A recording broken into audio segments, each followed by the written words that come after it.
Siapa yang tidak suka dengan rujak buah? Kudapan dengan kombinasi berbagai macam buahan ini selain memiliki rasa yang enak dan segar, rujak buah juga dapat dijadikan salah satu peluang usaha untuk menghasilkan cuan.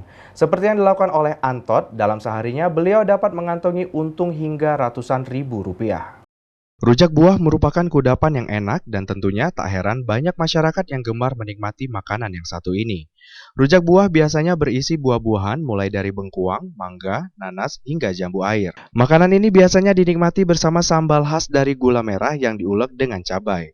Rasanya sangat nikmat jika disantap pada siang hari. Bagi masyarakat Kota Lubuk Linggau yang ingin merasakan sensasi kesegaran rujak buah, dapat menjumpai salah satu pedagang rujak buah yang berada di Kota Lubuk Linggau, tepatnya di depan Kompi Kota Lubuk Linggau. Pedagang buah rujak Antot mengatakan, untuk harga buah rujak dijual Rp6.000 per satu cupnya. Dan untuk buah nanas, dijual mulai dari ukuran besar dan kecilnya. Kembali dirinya menyampaikan dalam sehari bisa menghabiskan 60 cup buah rujak.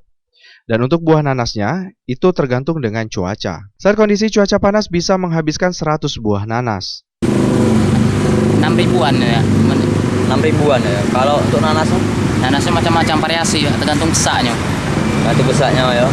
Kalau harga rujak di per cup itu ini kak ya? 6 ribuan. 6 ribuan ya. Di mana kita jualan kak? Di depan Kompi. Depan kopi. Ya kak. 60-an lah paling. 60-an kak ya.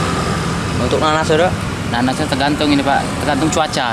Cuaca. Kalau ya? cuacanya panas ya 100 lebih lah per harinya kan. Habis ya kak ya. Tapi kalau ini apa namanya tuh di cuaca dingin paling lah sekitar 60-an lah palingnya. 60-an ya.